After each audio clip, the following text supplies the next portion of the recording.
વડાપ્રધાન શ્રી નરેન્દ્રભાઈ મોદીજીના 12 વર્ષ પૂર્ણ થયાના ઉપલક્ષમાં નર્મદા જિલ્લાની સમસ્ત ગુજરાતમાં પણ આ કાર્યક્રમો થઈ રહ્યા છે। એવા જ કાર્યક્રમોમાં સવારે પ્રતાપનગર ખાતે પણ આ કાર્યક્રમનું આયોજન હતું। જનકલ્યાણ શિબિરમાં માન્ય મંત્રી શ્રી ઈશ્વરસિંહ પટેલ સાહેબ પણ ઉપસ્થિત રહ્યા હતા। ત્યારબાદ વૃક્ષારોપણનો કાર્યક્રમ એનસીસી રાજપીપળા ખાતે કરવામાં આવ્યો।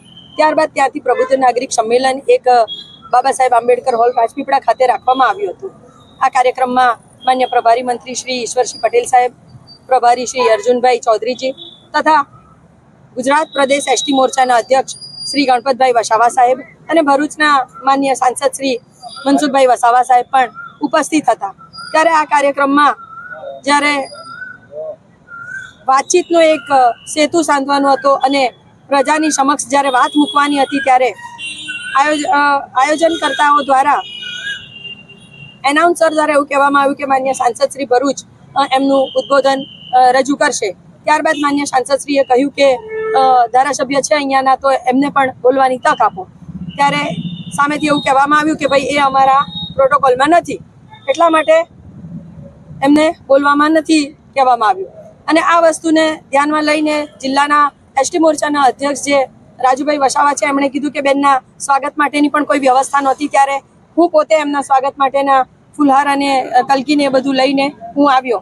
એટલે મને થયું કે આટલું મોટું અપમાન કદાચ આ ગુજરાતમાં એક આદિવાસી મહિલા તરીકે કદાચ કોઈનું નહીં થયું હોય, અને આટલું ખરાબ રીતે અપમાન જ્યારે ભારતીય જનતા પાર્ટીના જ સંગઠનના કાર્યકર્તાઓ જો આવું અપમાન કરી રહ્યા હોય તો એ કાર્યક્રમમાં મારે ઉપસ્થિત રહેવાનો કે જ્યાં આટલા બધા પદાધિકારીઓ છે, આટલા સનિષ્ઠ સરકારના મંત્રીશ્રીઓ છે, પ્રદેશ સંગઠનના હોદ્દેદારશ્રીઓ છે, એમની સમક્ષ જ્યારે એક દીકરીનું અપમાન થતું હોય ને એ બી આદિવાસી મહિલાનું અપમાન થતું હોય ત્યારે એવા કાર્યક્રમમાં મારે હાજર રહેવું એ મારા માટે, મને તો એવું લાગે કે ધરતી માર્ગ આપે તો સમાઈ જવું સારું।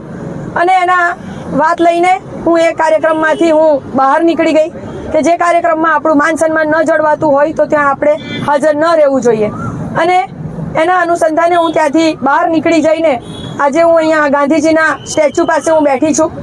ભારતીય જનતા પાર્ટીના જિલ્લા સંગઠનના હોદ્દેદારો અને જિલ્લાના પ્રમુખ નીલભાઈ રાવ દ્વારા જે મારું અપમાન કરવામાં આવે છે, અવારનવાર અપમાન કરવામાં આવે છે, અને આજે નહીં છેલ્લા 2 વર્ષથી હું આ સહન કરતી આવી છું।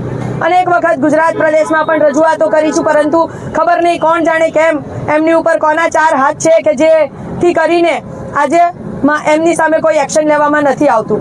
અવારનવાર અનેક કાર્યક્રમોમાં અપમાન કરવામાં આવે છે।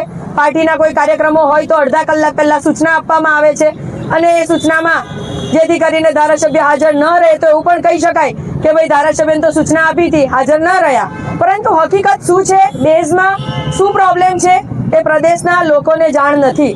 અને જ્યારે આ ભાઈ અહીંયાથી ખોટી વાતો બધી પોતપોતાની રીતે મન ચડાવીને અહીંના લોકો દ્વારા, પાર્ટીના કાર્યકર્તાઓ દ્વારા ખોટી વાત મારા વિશે જ્યારે પ્રદેશમાં પણ કહેવામાં આવે છે અને અવારનવાર મને અપમાનિત કરવાનું, મને નીચા કરવાનું કામ જે કરી રહ્યા છે, એના લઈને આજે હું આ ગાંધીજીના સ્ટેચ્યુ સામે બેસી ગઈ છું।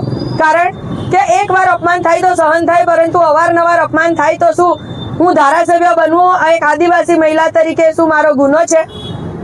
શું એક મહિલા છું અને આદિવાસી છું એ મારો ગુનો છે? એક દીકરી છું એ મારો ગુનો છે?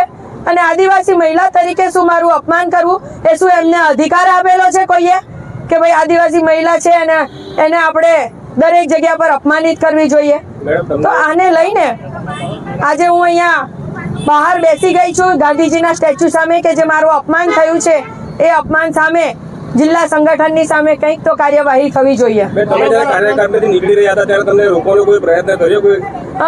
કાર્યક્રમમાંથી બહાર નીકળી રહ્યા હતા ત્યારે મને પ્રદેશના અધ્યક્ષ જે છે એસટી મોરચાના ગણપતભાઈ વસાવા સાહેબ એમણે કીધું કે બેન બેસો, મનસુખભાઈ વસાવા સાહેબે પણ કીધું બેસો, પરંતુ તમે વિચાર કરો કે આટલું મોટું અપમાન થાય, આટલા બધા લોકોની હાજરીમાં, 300-400 લોકોની હાજરીમાં જ્યારે તમારું કોઈ અપમાન કરે ત્યારે તમને પોતાને કેવું ફીલ થાય?